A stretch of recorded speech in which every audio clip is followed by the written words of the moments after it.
ਦੇ ਸਲਾਹਕਾਰ ਮਲਵਿੰਦਰ ਮੱਲੀ ਦੀ ਤੁਸੀਂ ਗੱਲ ਕਰ ਰਹੇ ਹੋ। ਉਹਨੇ ਤੇ ਸੀਐਮ ਨੂੰ ਅਲੀ ਬਾਬਾ ਔਰ ਉਹਦੀ ਟੀਮ ਨੂੰ 40 ਚੋਰ ਤੱਕ ਕਹਿ ਦਿੱਤਾ ਹੈ। ਮੈਂ ਪੜ੍ਹ ਰਿਹਾ ਔਰ ਲਗਭਗ ਅੱਜ ਪੌਣੇ 5 ਸਾਲ ਹੋਣ ਨੂੰ ਆ ਗਏ ਹੈ। ਇੱਕ ਵੀ ਵਾਅਦਾ ਜਿਸ ਸਰਕਾਰ ਨੇ ਪੂਰਾ ਨਹੀਂ ਕੀਤਾ। ਉਹਨਾਂ ਨੇ ਤਾਲਿਬਾਨਾਂ ਦੇ ਹੱਕ ਦੇ ਵਿੱਚ ਬਿਆਨ ਦਿੱਤਾ।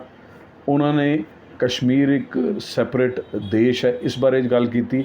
ਮੈਨੂੰ ਐਸਾ ਲੱਗਦਾ ਹੈ ਕਿ ਨਾ ਉਹਨਾਂ ਨੂੰ ਆਪਣੀ ਪਾਰਟੀ ਦੇ ਨਾ ਇਸ ਦੇਸ਼ ਦੇ ਅਖੰਡਤਾ ਦੇ ਬਾਰੇ ਦੇ ਵਿੱਚ ਜਾਣਕਾਰੀ। ਲੋਕਾਂ ਦਾ ਵੀ ਕਹਿਣਾ ਹੈ ਕਿ ਉਹ ਕਹਿੰਦੇ ਨੇ ਬਾਰ-ਬਾਰ ਕਿ ਮੇਅਰ ਦੀ ਹਜੇ ਫੀਲਿੰਗ ਤਾਂ ਉਹਨਾਂ ਨੂੰ ਲੈਣ ਦਿਓ। ਫੀਲਿੰਗ ਤੇ ਮੇਅਰ ਦੀ ਕੁਰਸੀ ਇੱਕ ਐਸੀ ਹੈ ਜਿਹੜਾ ਸਿਰਫ ਜਿਹਦੇ ਕੋਲ ਸੇਵਾ ਤੋਂ ਇਲਾਵਾ ਹੋਰ ਕੋਈ ਕੰਮ ਨਹੀਂ ਹੋਣਾ ਚਾਹੀਦਾ। ਉਹਨਾਂ ਦੇ ਕਹਿਣ ਦੇ ਉੱਪਰ ਕੋਈ ਕੰਮ ਨਾ ਹੋਣਾ, ਸਫਾਈ ਨਾ ਹੋਣਾ। ਔਰ ਉਹਦਾ ਹੀ ਆਲਮ ਹੈ ਕਿ ਪਠਾਨਕੋਟ ਦੇ ਅੰਦਰ ਅੱਜ ਸਫਾਈ ਦੀ ਵਿਵਸਥਾ ਬਿਲਕੁਲ ਖਰਾਬ ਹੈ ਔਰ ਸੀਵਰੇਜ ਦੀ ਵਿਵਸਥਾ ਬਿਲਕੁਲ ਖਰਾਬ ਹੈ। ਪੀਣ ਦੇ ਪਾਣੀ ਦੀ ਸਮੱਸਿਆ ਦੀ ਰੋਜ਼ ਖਬਰ ਤੁਸੀਂ। ਸਤਿ ਸ਼੍ਰੀ ਅਕਾਲ, ਤੁਸੀਂ ਦੇਖ ਰਹੇ ਹੋ KRT ਨਿਊਜ਼। ਮੈਂ ਹਾਂ ਮਹਿਕ ਰੰਧਾਵਾ। ਜਿਵੇਂ ਕਿ ਕਾਂਗਰਸ ਦੇ ਵਿੱਚ ਪਿਛਲੇ ਕਾਫੀ ਲੰਬੇ ਸਮੇਂ ਤੋਂ ਕਲੇਸ਼ ਜਿਹੜਾ ਹੈ ਉਹ ਮਚਿਆ ਹੋਇਆ ਘਮਾਸਾਨ ਜਾਰੀ ਹੈ ਤੇ ਸਿੱਧੂ ਦੇ ਸਲਾਹਕਾਰ ਮਲਵਿੰਦਰ ਮਾਲੀ ਆਏ ਦਿਨ ਕੋਈ ਨਾ ਕੋਈ ਵਿਵਾਦਿਤ ਬਿਆਨ ਦਿੰਦੇ ਰਹਿੰਦੇ ਨੇ, ਜਿਹਦੇ ਕਰਕੇ ਵਿਰੋਧੀ ਧਿਰ ਜਿਹੜੇ ਨੇ ਉਹਨਾਂ ਨੂੰ ਘੇਰਦੇ ਹੋਏ ਨਜ਼ਰ ਆ ਰਹੇ ਨੇ।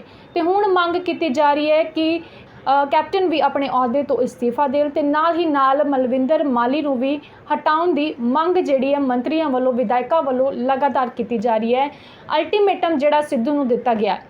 ਸਰ, ਸਭ ਤੋਂ ਪਹਿਲਾਂ ਸਤਿ ਸ਼੍ਰੀ ਅਕਾਲ। ਸਾਡੇ ਨਾਲ ਜੁੜੇ ਨੇ ਐਕਸ ਮੇਅਰ ਪਠਾਨਕੋਟ ਅਨਿਲ ਵਾਸੂਦੇਵਾ ਜੀ BJP ਤੋਂ। ਸਰ ਸਤਿ ਸ਼੍ਰੀ ਅਕਾਲ, ਬਹੁਤ ਬਹੁਤ ਸਤਿ ਸ਼੍ਰੀ ਅਕਾਲ ਜੀ। ਸਤਿ ਸ਼੍ਰੀ ਅਕਾਲ, ਧੰਨਵਾਦ। ਸਰ, ਜਿਹੜਾ ਮਲਵਿੰਦਰ ਮਾਲੀ ਜਿਹੜੇ ਨੇ ਉਹ ਆਏ ਦਿਨ ਕੋਈ ਨਾ ਕੋਈ ਬਿਆਨ ਵਿਵਾਦਿਤ ਦੇ ਦਿੰਦੇ ਨੇ, ਜਿਸ ਕਰਕੇ ਵਿਰੋਧੀ ਧਿਰ ਘੇਰਦੇ ਹੋਏ ਨਜ਼ਰ ਆ ਰਹੇ ਨੇ ਤੇ ਕਾਂਗਰਸ ਦੇ ਵਿੱਚ ਜੇ ਗੱਲ ਕਰੀਏ ਤੇ ਕਲੇਸ਼ ਜਾਰੀ ਹੈ। ਐਸਾ ਹੈ ਕਿ ਕਾਂਗਰਸ ਦੀ ਲੜਾਈ ਤੇ ਬਹੁਤ ਦੇਰ ਤੋਂ ਜਾਰੀ ਹੈ, ਲੇਕਿਨ ਨਵਜੋਤ ਸਿੱਧੂ ਦੇ ਪ੍ਰਧਾਨ ਬਣਨ ਤੋਂ ਬਾਅਦ ਜਿਸ ਤਰੀਕੇ ਦੇ ਨਾਲ ਉਹ ਸਾਹਮਣੇ ਆਈ ਹੈ, ਉੱਥੋਂ ਐਸਾ ਲੱਗਦਾ ਹੈਗਾ ਕਿ ਵਰਚਸਵ ਦੀ ਲੜਾਈ ਬੜੀ ਤੇਜ਼ੀ ਦੇ ਨਾਲ ਕਾਂਗਰਸ ਦੇ ਅੰਦਰ ਵੱਧ ਰਹੀ ਹੈ। ਤੁਸੀਂ ਵੇਖ ਰਹੇ ਹੋ ਕਿ ਸੀਐਮ ਦੇ ਵਿੱਚ ਅਵਿਸ਼ਵਾਸ, ਬਹੁਤ ਸਾਰੇ ਮੰਤਰੀਆਂ ਔਰ MLAs ਦਾ ਵਿਅਕਤ ਕਰਨਾ, ਇਹ ਮੈਂ ਸਮਝਦਾ ਕਿ ਲੜਾਈ ਦੀ ਚਰਮ ਸੀਮਾ ਤੱਕ ਪਹੁੰਚ ਜਾਣਾ ਹੈ। ਔਰ ਅੱਜ ਮੈਂ ਸੋਸ਼ਲ ਮੀਡੀਆ ਦੇ ਉੱਪਰ ਦੇਖ ਰਿਹਾ ਜਿਸ ਇਹਨਾਂ ਦੇ ਸਲਾਹਕਾਰ ਮਲਵਿੰਦਰ ਮੱਲੀ ਦੀ ਤੁਸੀਂ ਗੱਲ ਕਰ ਰਹੇ ਹੋ, ਉਹਨੇ ਤੇ ਸੀਐਮ ਨੂੰ ਅਲੀ ਬਾਬਾ ਔਰ ਉਹਦੀ ਟੀਮ ਨੂੰ 40 ਚੋਰ ਤੱਕ ਕਹਿ ਦਿੱਤਾ ਹੈ। ਮੈਂ ਪੜ੍ਹ ਰਿਹਾ।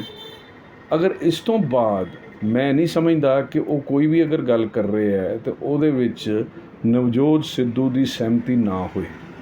ਔਰ ਅਗਰ ਇਸ ਗੱਲ ਦੇ ਵਿੱਚ ਉਹਨਾਂ ਦੀ ਸਹਿਮਤੀ ਹੈਗੀ ਹੈ ਔਰ ਉਹ ਆਪਣੀ ਸਰਕਾਰ ਦੇ ਮੁੱਖ ਮੰਤਰੀ ਨੂੰ ਇਸ ਤਰ੍ਹਾਂ ਕਹਿ ਰਹੇ ਹੈ, ਤੇ ਮੈਂ ਸਮਝਦਾ ਕਿ ਆਉਣ ਵਾਲੇ ਚੁਣਾਵ ਦੇ ਅੰਦਰ ਕਾਂਗਰਸ ਦਾ ਪਤਨ ਨਿਸ਼ਚਿਤ ਹੈ।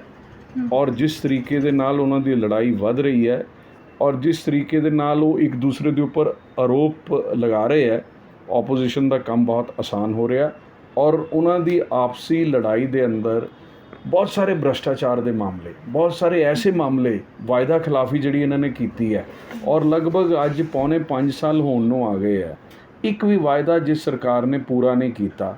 ਉਸ ਸਰਕਾਰ ਦੀ ਪ੍ਰਦੇਸ਼ ਦਾ ਪਾਰਟੀ ਦਾ ਅਧਿਕਸ਼ ਉਹਨਾਂ ਦੇ ਉੱਪਰ ਜਿਸ ਤਰੀਕੇ ਦੇ ਆਰੋਪ ਲਗਾ ਰਿਹਾ, ਉਹਨਾਂ ਦੇ ਸਲਾਹਕਾਰ ਜਿਸ ਤਰੀਕੇ ਦੇ ਆਰੋਪ ਲਗਾ ਰਹੇ ਹੋ, ਜਨਤਾ ਦੇ ਸਾਹਮਣੇ ਸਭ ਕੁਝ ਸਾਹਮਣੇ ਆ ਰਿਹਾ ਕਿ ਇਹ ਸਰਕਾਰ ਹਰ ਫਰੰਟ ਦੇ ਉੱਪਰ ਪੂਰੀ ਤਰ੍ਹਾਂ ਵਿਫਲ ਰਹੀ ਹੈ।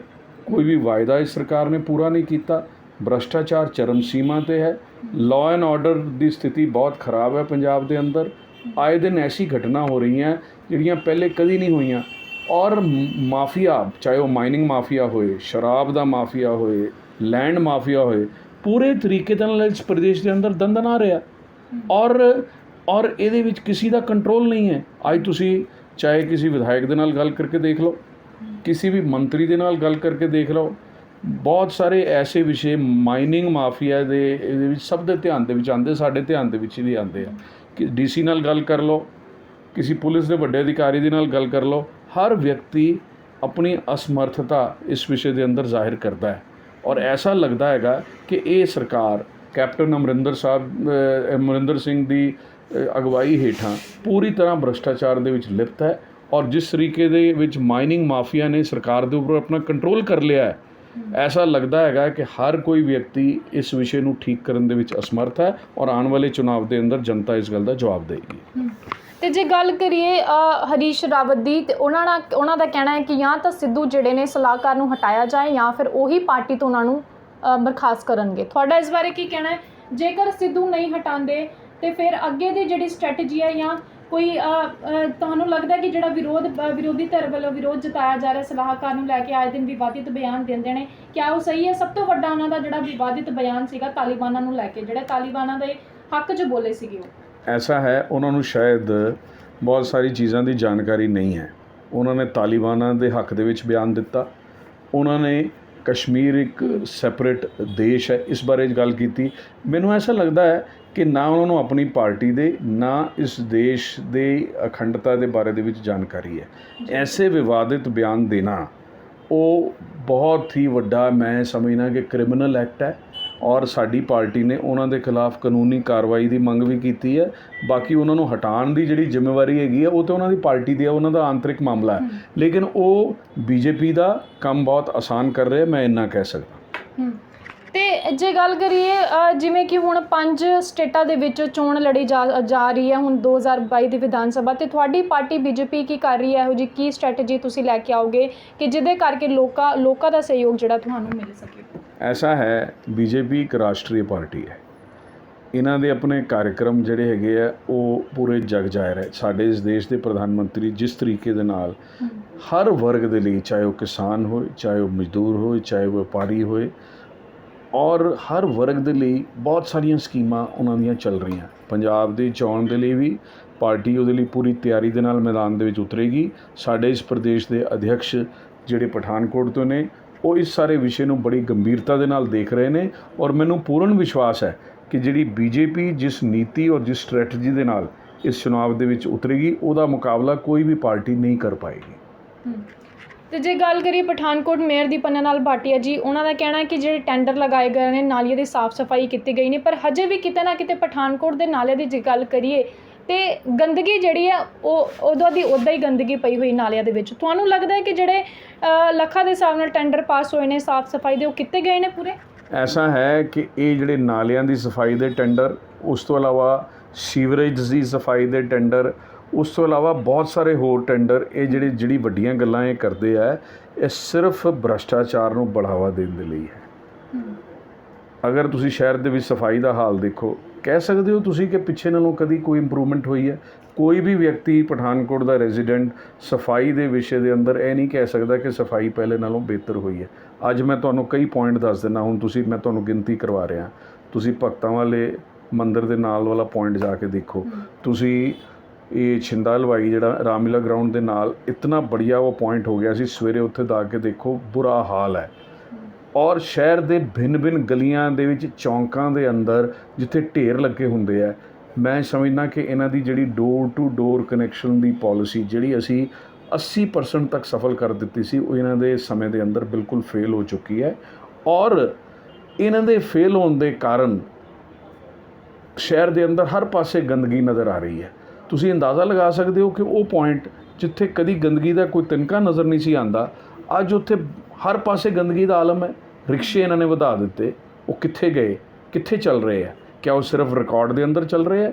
ਮੈਂ ਸਮਝਦਾ ਕਿ ਇਹ ਸਾਰੀ ਗੱਲਾਂ ਸਿਰਫ ਭ੍ਰਸ਼ਟਾਚਾਰ ਨੂੰ ਬੜਾਵਾ ਦੇਣ ਦੇ ਲਈ ਹੈ। ਸੀਵਰੇਜ ਦੀ ਵਿਵਸਥਾ ਅੱਜ ਸ਼ਹਿਰ ਦੇ ਅੰਦਰ ਕਿਸੇ ਵੀ ਵਾਰਡ ਦੇ ਅੰਦਰ ਤੁਸੀਂ ਜਾ ਕੇ ਦੇਖ ਲਓ, ਰੋਜ਼ ਤੁਸੀਂ ਅਖਬਾਰਾਂ ਦੇ ਵਿੱਚ ਪੜ੍ਹਦੇ ਹੋ, ਸੀਵਰੇਜ ਦੀ ਵਿਵਸਥਾ ਦਾ ਬਹੁਤ ਬੁਰਾ ਹਾਲ ਹੈ।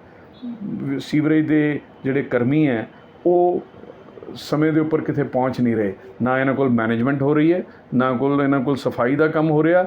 ਔਰ ਜਿਹੜੀ ਇਹ ਟੈਂਡਰਾਂ ਦੀ ਗੱਲ ਕਰਦੇ ਹੈ, ਮੈਂ ਸਮਝਦਾ ਕਿ ਇਹ ਕਿਹੜੀ ਗੱਲ ਕਰਦੇ ਹੈ ਕਿ ਜਿਹੜੀ ਇਹਨਾਂ ਨੇ ਆਪਣੇ ਸਮੇਂ ਦੇ ਅੰਦਰ ਕੋਈ ਐਸਾ ਕੰਮ ਕੀਤਾ ਹੈਗਾ ਜਿਹੜਾ ਇਹਨਾਂ ਦੇ ਕਰਨ ਵਾਲਾ ਹੈਗਾ।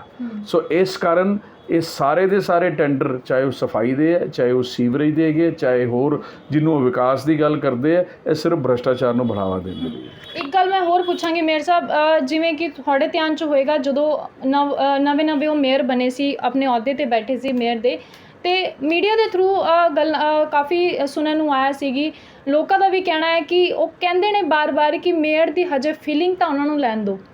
ਕਿਆ ਤੁਹਾਡੇ ਧਿਆਨ 'ਚ ਹੈ ਮਾਮਲਾ? ਦੇਖੀਏ, ਐਸਾ ਹੈ, ਮੈਂ ਉਹਨਾਂ ਦੀ ਫੀਲਿੰਗ ਦੇ ਬਾਰੇ ਦੇ ਵਿੱਚ ਕੋਈ ਗੱਲ ਨਹੀਂ ਕਰਨਾ ਚਾਹੁੰਦਾ।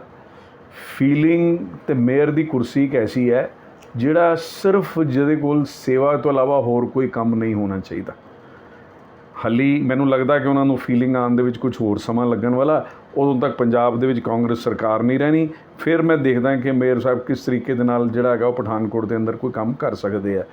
ਅੱਜ ਤੇ ਇਹ MLA ਦੀ ਬੈਕਿੰਗ ਦੇ ਨਾਲ just because Congress party the MLA ਹੈ ਔਰ ਭਾਰਤੀ ਜਨਤਾ ਪਾਰਟੀ ਦੇ ਚੁਣੇ ਹੋਏ ਪਾਰਸ਼ਦਾਂ ਦੇ ਨਾਲ ਜਿਸ ਤਰੀਕੇ ਦਾ ਵਿਤਕਰਾ ਇਹ ਕਰ ਰਹੇ ਹੈ, ਪਾਰਟੀ ਇਹਨਾਂ ਨੂੰ ਬਹੁਤ ਜਲਦੀ ਇਹਦਾ ਜਵਾਬ ਦੇਣ ਵਾਲੀ ਹੈ ਔਰ ਇਹਦੇ ਨਾਲ ਪਠਾਨਕੋਟ ਦੀ ਜਨਤਾ ਦੇ ਵਿੱਚ ਬਹੁਤ ਰੋਸ਼ ਵਿਆਪਤ ਹੈ ਔਰ ਚੁਣੇ ਹੋਏ ਕਾਉਂਸਲਰਾਂ ਦੀ ਅਣਦੇਖੀ ਕਰਨਾ ਇਹ ਨਾ ਲਾਅ ਦੇ ਰੂਲਸ ਦੇ ਬਿਲਕੁਲ ਖਿਲਾਫ ਹੈ ਔਰ ਇਸ ਗੱਲ ਦੇ ਲਈ ਮੈਂ ਸਮਝਦਾ ਕਿ ਉਹ ਲੋਕਾਂ ਨੂੰ ਅੱਗੇ ਕਰਕੇ ਕੰਮ ਕਰਾਉਣਾ ਜਿਨ੍ਹਾਂ ਦੀ ਕੋਈ ਲੋਕਲ ਸਟੈਂਡਰਡ ਨਹੀਂ ਹੈ, ਇਹ ਕਿੱਥੋਂ ਤੱਕ ਠੀਕ ਹੈ। ਜਿਹੜੇ ਚੁਣੇ ਹੋਏ ਜਿਨ੍ਹਾਂ ਨੇ ਲੋਕਾਂ ਨੇ ਜਿਨ੍ਹਾਂ ਦੇ ਉੱਪਰ ਵਿਸ਼ਵਾਸ ਵਿਅਕਤ ਕੀਤਾ ਉਹਨਾਂ ਦੇ ਕਹਿਣ ਦੇ ਉੱਪਰ ਕੋਈ ਕੰਮ ਨਾ ਹੋਣਾ, ਸਫਾਈ ਨਾ ਹੋਣਾ ਔਰ ਉਹਦਾ ਹੀ ਆਲਮ ਹੈ ਕਿ ਪਠਾਨਕੋਟ ਦੇ ਅੰਦਰ ਅੱਜ ਸਫਾਈ ਦੀ ਵਿਵਸਥਾ ਬਿਲਕੁਲ ਖਰਾਬ ਹੈ ਔਰ ਸੀਵਰੇਜ ਦੀ ਵਿਵਸਥਾ ਬਿਲਕੁਲ ਖਰਾਬ ਹੈ। ਪੀਣ ਦੇ ਪਾਣੀ ਦੀ ਸਮੱਸਿਆ ਦੀ ਰੋਜ਼ ਖਬਰ ਤੁਸੀਂ ਅਖਬਾਰਾਂ ਦੇ ਅੰਦਰ ਦੇਖਦੇ ਹੋ ਔਰ ਇਹ BJP ਦੇ ਪਾਰਸ਼ਦਾਂ ਦੀ ਅਣਗਹਿਲੀ BJP ਕਿਸੇ ਕੀਮਤ ਦੇ ਅੰਦਰ ਸਹਿਣ ਨਹੀਂ ਕਰੇਗੀ ਔਰ ਇਹਦਾ ਮਕਬੂਲ ਜਵਾਬ ਦੇਗੀ। ਇੱਕ ਆਖਰੀ ਸਵਾਲ ਮੇਰ ਸਾਹਿਬ, ਜੇਕਰ ਤੁਹਾਡੀ ਪਾਰਟੀ ਤੁਹਾਨੂੰ ਟਿਕਟ ਦਿੰਦੀ ਹੈ, ਜੇ ਤੁਹਾਨੂੰ ਮੌਕਾ ਦਿੰਦੀ ਹੈ, ਤਾਂ ਕਿਆ ਤੁਸੀਂ MLA ਦੇ ਅੱਗੇ ਇਲੈਕਸ਼ਨ ਲੜੋਗੇ? ਐਸਾ ਹੈ, ਇਸ ਗੱਲ ਦਾ ਤਾਂ ਕੋਈ ਵੀ ਕਾਰਜਕਰਤਾ ਨੂੰ ਅਗਰ ਸਵਾਲ ਕੀਤਾ ਜਾਏਗਾ ਤਾਂ ਹਰ ਕਾਰਜਕਰਤਾ ਹੀ ਕਹੇਗਾ ਕਿ ਅਗਰ ਪਾਰਟੀ ਮੇਰੇ ਉੱਪਰ ਵਿਸ਼ਵਾਸ ਵਿਅਕਤ ਕਰਦੀ ਹੈ ਤਾਂ ਮੈਂ ਜ਼ਰੂਰ ਜਿਹੜਾ ਚੁਣਾਵ ਲੜਾਂਗਾ। BJP ਇੱਕ ਅਨੁਸ਼ਾਸਿਤ ਪਾਰਟੀ ਹੈ ਔਰ ਇਹਦੇ ਵਿੱਚ ਹਰ ਕਾਰਜਕਰਤਾ ਦਾ ਅਧਿਕਾਰ ਹੈ ਕਿ ਉਹ ਟਿਕਟ ਦੀ ਦਾਅਵੇਦਾਰੀ ਕਰ ਸਕਦਾ ਹੈ, ਲੇਕਿਨ ਟਿਕਟ ਪਾਰਟੀ ਨੇ ਦੇਣੀ ਹੈ। ਕਿਸੇ ਨੂੰ ਵੀ ਟਿਕਟ ਮਿਲੇਗੀ, ਸਾਰੀ ਪਾਰਟੀ ਇਕਜੁੱਟ ਹੋ ਕੇ ਪੂਰੀ ਤਰੀਕੇ ਦੇ ਨਾਲ ਏਕਤਾ ਦੇ ਨਾਲ ਉਹਦੇ ਪਿੱਛੇ ਚਲੇਗੀ। ਜੀ ਸ਼ੁਕਰੀਆ ਜੀ, ਧੰਨਵਾਦ।